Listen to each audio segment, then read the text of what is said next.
কেউ এখনো কিছু পড়ে নাই, 6 মাস বাকি। এই 6 মাসে কি A+ পাওয়া সম্ভব? আমি যদি ভাইয়া চিন্তা করেন না, আমাদের হাতে 6 মাস টাইম আছে। আমরা সুবিধার জন্য 6 মাস 15 দিন ধরলাম। ওকে, আমাদের সাবজেক্ট হচ্ছে 13টা। 7টা সাবজেক্ট, এর মধ্যে 6টার মধ্যে আবার 2টা পেপার আছে। তো প্রত্যেকটা সাবজেক্টের জন্য 15 দিন টাইম পাইতেছে। ওকে, 15 দিন টাইম পাইতেছে।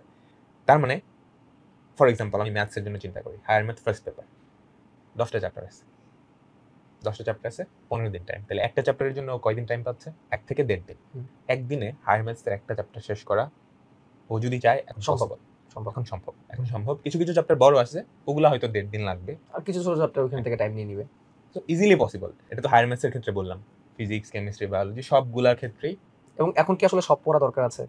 আচ্ছা, সো যাদের প্রিপারেশন খুবই খারাপ মানে জিরো বা কোনো চ্যাপ্টারই পড়ে নাই, এখান থেকেও A+ এই নেক্সট 6-7 মাস পাওয়া সম্ভব। আর যাদের প্রিপারেশন একটু ভালো, 20%, 30% বা 40%, 50% হয়েছে, ওদের ক্ষেত্রে ভালো করেই সম্ভব।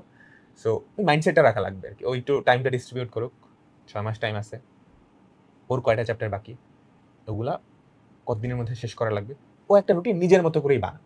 ও টার্গেটটা সেট হয়ে গেছে, এখন ওই টার্গেট ওয়াইজ ডেইলিও কি করতে হবে, টার্গেটগুলো ফিল আপ করতে হবে। হ্যাঁ, অ্যান্ড ডেফিনেটলি রিভিশনের জন্য একটা টাইম রাখা লাগবে, নাহলে তো ভুলে যাবে।